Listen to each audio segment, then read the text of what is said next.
بسم اللہ الرحمن الرحیم۔ اللہ کے نام سے شروع جو نہایت مہربان ہمیشہ رحم فرمانے والا ہے۔ لا اقسم بهذا البلد، میں اس شہر مکہ کی قسم کھاتا ہوں۔ وانت حل بهذا البلد، اے حبیب مکرم اس لیے کہ آپ اس شہر میں تشریف فرما ہیں۔ ووالد وما ولد، اے حبیب مکرم آپ کے والد آدم یا ابراہیم علیہ السلام کی قسم اور ان کی قسم جن کی ولادت ہوئی۔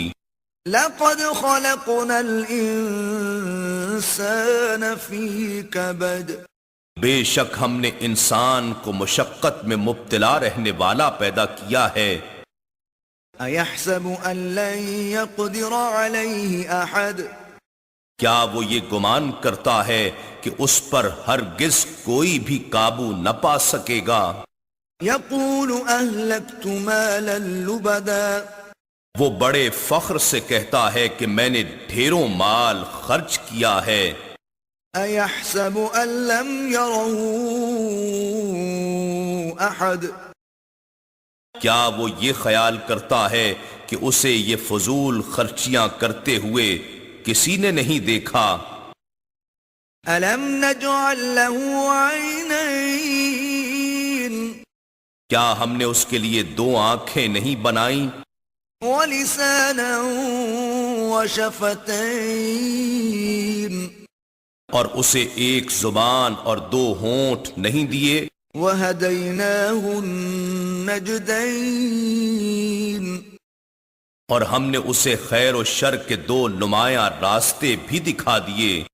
فلقتحم العقبہ، وہ تو دین حق اور عمل خیر کی دشوار گزار گھاٹی میں داخل ہی نہیں ہوا۔ وما ادراک ما العقبہ، اور آپ کیا سمجھے ہیں کہ وہ دین حق کے مجاہدے کی گھاٹی کیا ہے؟ فک رقبہ، وہ غلامی و محکومی کی زندگی سے کسی گردن کا آزاد کرانا ہے۔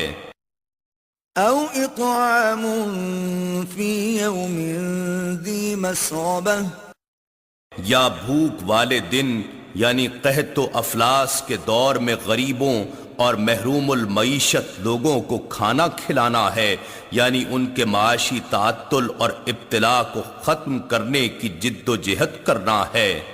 یتیما ذا مقربہ، قرابت دار یتیم کو، او مسکینا ذا متربہ، یا شدید غربت کے مارے ہوئے محتاج کو جو محض خاک نشین اور بے گھر ہے۔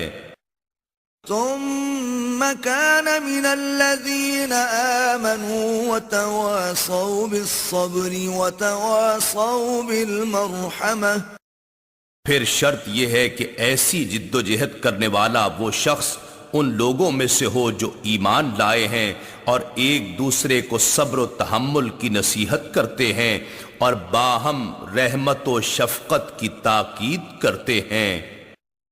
اولئک اصحاب المیمنہ، یہی لوگ دائیں طرف والے یعنی اہل سعادت و مغفرت ہیں۔ والذین کفروا بآیاتنا هم اصحاب المشأمہ، اور جن لوگوں نے ہماری آیتوں کا انکار کیا وہ بائیں طرف والے ہیں یعنی اہل شقاوت و عذاب ہیں۔ علیہم نار مؤصدہ، ان پر ہر طرف سے بند کی ہوئی آگ چھائی ہوگی۔ انا نحن نزلنا الذکر وإنا له لحافظون، بے شک یہ ذکر عظیم قرآن ہم نے ہی اتارا ہے اور یقیناً ہم ہی اس کی حفاظت کریں گے۔